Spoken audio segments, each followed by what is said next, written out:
আজ আপনাদের কাছে বাংলাদেশ বিষয়ক আরো একটি ভিডিও দেব। গুরুত্বপূর্ণ ভিডিওটি মন দিয়ে শুনবেন, তার কারণ 2024 সালে যে 5ই অগস্ট, তার আগে জুলাই মাস ধরে যে বাংলাদেশে পরিস্থিতি তৈরি হয়েছিল, যে পরিস্থিতির জোরে ছাত্র জনতা ধীরে ধীরে পথে নেমেছিল, তারপর তাদের অভিভাবকরা আসে এবং একটা ব্যাপক গণ আন্দোলনের চেহারা নেয়। প্রথম দিকে শেখ হাসিনার যে দুর্বলতা, সে এগোবে না পেছবে এই অবস্থাতেই বোঝা যায় যে বিগত সময়কালে তার রাজত্বে উন্নয়নের যা জোয়ার যা চলেছিল, কিন্তু ততোধিক পরিমাণে একটা বিরাজনীতিকরণ চলেছিল। মানে দিশেহারা এবং ভোগী সমস্ত লিডার ছাত্রলীগের মধ্যে ঢুকে পড়েছে। হচ্ছে তখন এই শিবির বাহিনী রীতিমতো তাণ্ডব তারা করছে, এটা অনুমান করা যায়। তার আগে একটা ঘটনা মনে আছে, তখন আর প্লাস চ্যানেলে আপনারা পুরনো যে সমস্ত প্লে লিস্টগুলো দেখুন, যে দুর্গাপুজোর সময় যে ঘটনাগুলো ঘটছিল তখন, যে বিভিন্ন রকম, তখন কিন্তু জানান দিচ্ছে যে একটি শক্তি বাংলাদেশে এরকম অস্থিরতা তৈরি করছে, কিন্তু জাস্ট কিছু দেখবো ও কোনো ব্যাপার না। এগুলো এক শ্রেণীর সংবাদ মাধ্যম, এক শ্রেণীর উচ্ছৃঙ্খল জনতা এই বলে চালিয়ে যাচ্ছে। এবং আমলাতন্ত্র যা হয়, তারা সব সময় হচ্ছে তাদের মাইনে, বেতন এবং তার সাথে কি সুযোগ সুবিধা তারা এটা নিয়ে ভাবে। দেশের তরুণ জনতা গোল্লাই যাক। আমি বলছি যে এটা সামগ্রিক একটা চিত্র এই উপমহাদেশে। সবচেয়ে খারাপ অবস্থা পাকিস্তানে, ভারতেও এই ধরনের যে নেই, আমলাতন্ত্রের এরকম একটা রূপ থাকে, তাদের বাড়ির ছেলেমেয়েরা ভালো থাকুক, ভালো পড়াশোনা করুক, আর বাদ বাকি ভাড়মে যায়।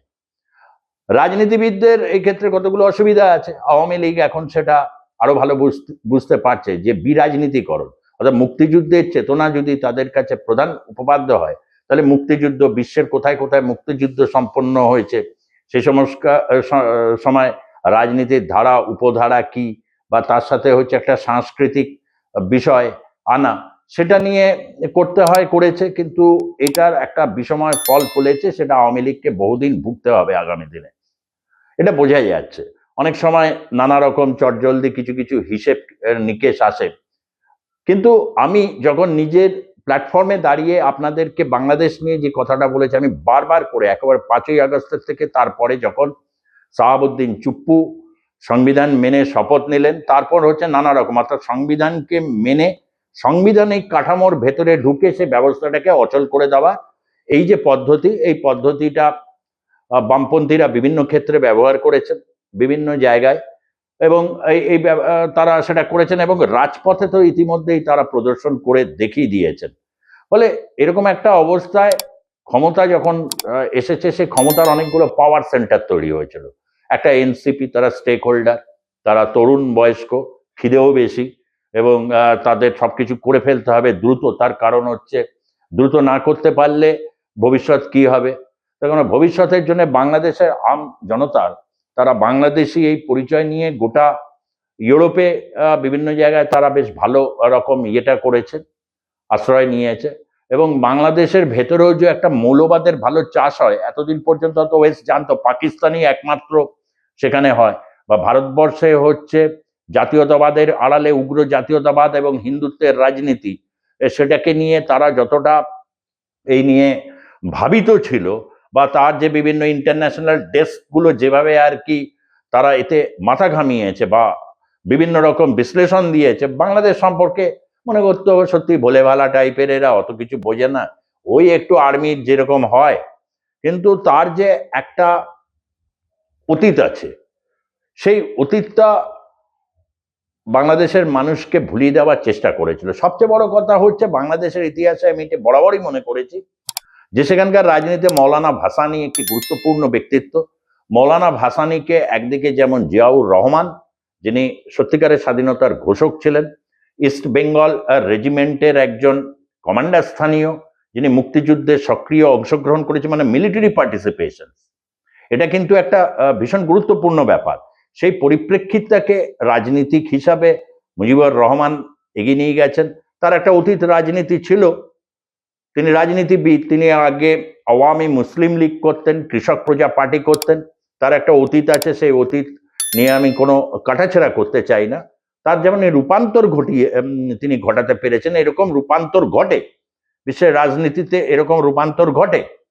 চীনে উদাহরণ আছে। চীনে যে মুক্তিযুদ্ধের কথা আমরা বলি বা লং মার্চ, যেভাবে চীন লিবারেটর হয়েছে, সেখানে মার্শাল চুতে এরকম একজন ছিলেন। এরা অনেকেই ছিলেন হচ্ছে বিভিন্ন ট্রাইব লিডার, তাদের অনেকের মানে ডাকাতি বা এইসব রয়েছেন, কিন্তু যখন তারা রেড পৌঁছেছেন বড় বড় কমান্ডার হয়েছেন। এরকম জিয়াউর রহমানের এরকম ব্যাপার নেই, তিনি একেবারে খুব পড়াশোনায় একজন ভালো গুড ক্যাডেট এবং সে প্রশিক্ষণ নিয়ে হয়েছেন এবং স্বাধীনতার ঘোষণা দিয়েছেন। তারপরে একজন রাষ্ট্রনায়ক হিসাবে তার উত্থান রয়েছে। এবার বিএনপির এই উত্থানকে রাজনৈতিকভাবে সে ন্যারেটিভলি বিভিন্ন সময় প্রতিষ্ঠা করেছে। খালেদা জিয়া দীর্ঘদিন প্রধানমন্ত্রিত্ব করেছেন, তাকে ভেবেছে হচ্ছে বুদ্ধির খেলায় জামাত বা এনসিপি হারিয়ে দেবে। তার কারণ তারা ভেবেছেন যে ওই ইলিয়াস আর অতীত কখনো হচ্ছে ভারতের সাথেই করেছে। লক্ষ্য করে দেখবেন ইদানিং যে সবচেয়ে বেশি আওয়ামী লীগ এবং ভারত বিদ্বেষটা ছড়িয়েছে, যারা যারা ন্যারেটিভটা তৈরি করেছে বিদেশে বসে, তারা কিন্তু হঠাৎ করে ওই তারেক রহমানকে গালাগালি দেওয়ার জন্য লুৎফারাজ্জামান বাবরের কথা বলছে, উত্তর পূর্ব ভারত। আরে সেটা তো তখন এক ছিল, তখন অনেক বয়স তার একরকম ছিল, 60 বছর বয়সে এসেছেন। অনেকেই বলেছেন ইউরোপে থেকে তার একটা রূপান্তর ঘটেছে, সত্যিই তাই। ইংল্যান্ডে পার্লামেন্টারি ডেমোক্রেসি বা সেখানকার রাস্তাঘাটে এরকম নেতাদের বা অনেককেই এরকম রাষ্ট্র প্রধান নেতাদের বিভিন্নভাবে দেখা যায়। তারেক রহমান সেরকম একটা ফর্মুলা অনুভব করছেন, তিনি একটা বলেছেন তার একটা প্ল্যান আছে, এই সমস্ত নিয়ে তাদেরকে চলতে দিতে হবে। এবং সবচেয়ে বড় কথা, তার ভারতের অবস্থানটা বদল, যেমন ভারতের যে অবস্থান বদল হচ্ছে এটা অনেকদিন আগেই আমি বললাম, আমার পুরনো যদি প্লে লিস্ট গুলো দেখেন, সেখানে ভারত কিন্তু যে অবস্থান বদলাতে পারে পরিপ্রেক্ষিতে, একটা কথা সেদিনকে বলেছেন, ওটা তো ভুলে যায়, ভারত কোনো অবস্থাতে কোনো অনির্বাচিত সরকারকে তার হাতে কোনো নির্বাচিত প্রধানমন্ত্রীকে তুলে দেবে না। মানে তখনই তুলে দেবে শেখ হাসিনা ট্রাস্টেড ফ্রেন্ড, এ ব্যাপারে কোনো সন্দেহ নেই।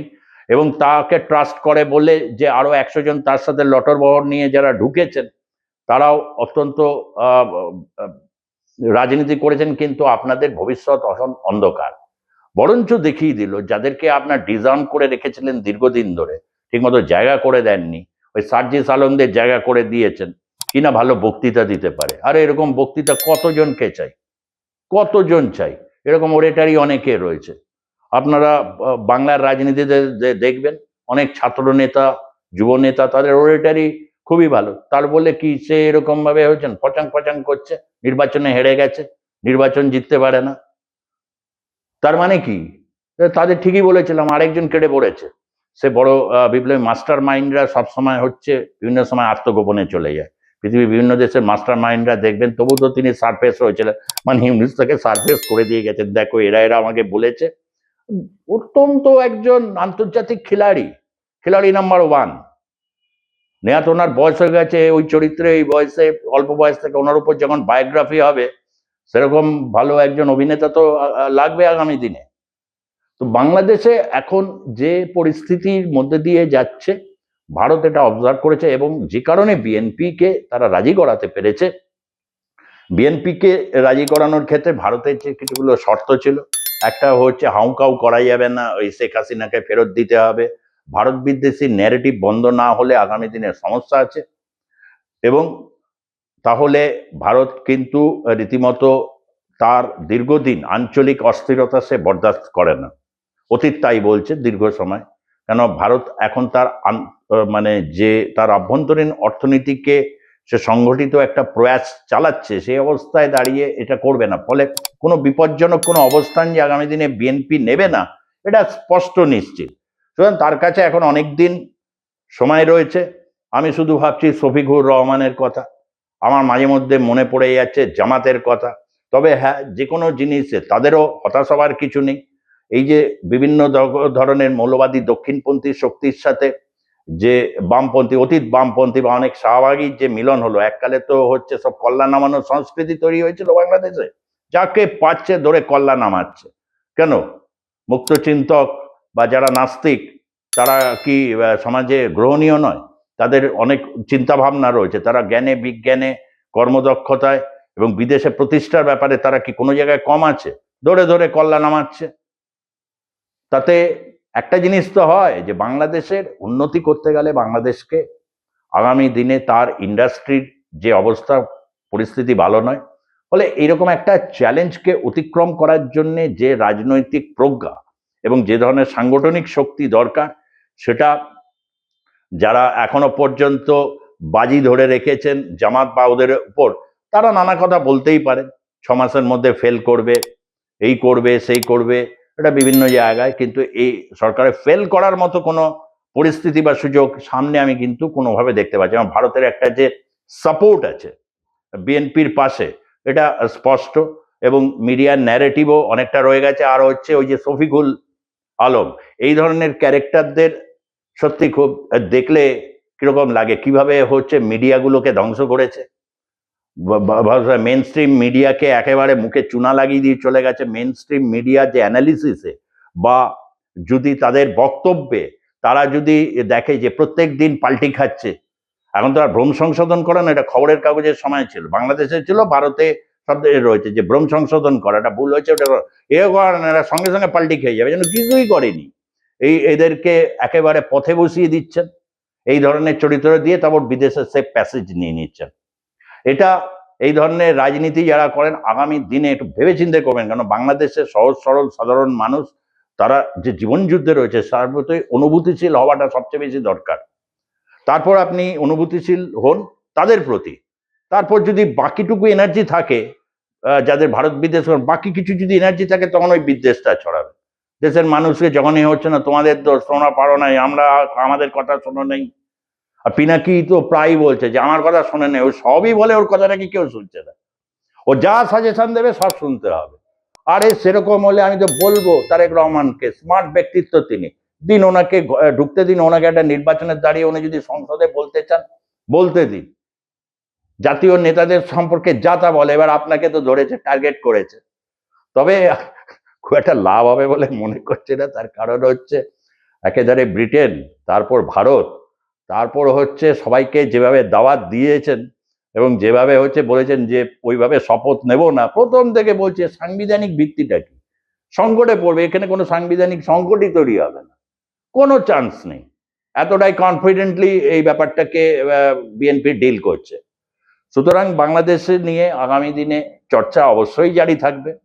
আমার বাংলাদেশ খুবই ভালো লাগে কতগুলো জায়গায়, বিশেষ করে ধরুন রবীন্দ্রনাথ নজরুল, এ তো আছে, ইনি কি বলবো, এই নিয়ে আমি বিশেষজ্ঞ নই, কিন্তু আমার কয়েকজনের এই ইত্যবসরে এই চর্চা করতে গিয়ে আহমেদ ছপার লেখাগুলোকে আবার অনেকটা বোঝার চেষ্টা করেছি।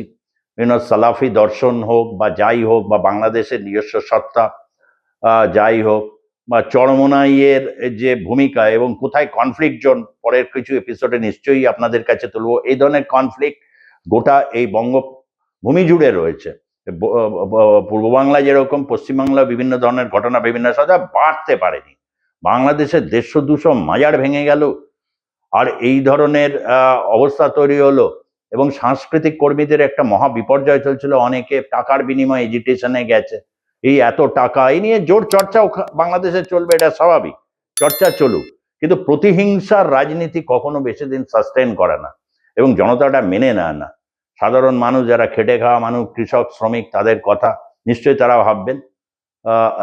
তারেক রহমান নিশ্চয়ই ভাববেন, আপনার খুব ভালো অবস্থা, কোনো মানে একটু ত্যাগ করলে কিচ্ছু অসুবিধা হবে না, গাড়ি, তারপর হচ্ছে বড় বড় মাকান, এই ত্যাগ করে বরঞ্চ ঢাকা জ্যাম পরিষ্কার হোক, ভালো সাহিত্য সম্মেলন, আন্তর্জাতিক চলচ্চিত্র, কি ব্রিলিয়ান্ট ব্রিলিয়ান্ট সমস্ত চলচ্চিত্র পরিচালক ওখানেও জন্মগ্রহণ করেছেন, ভালো ভালো অভিনেতা অভিনেত্রী।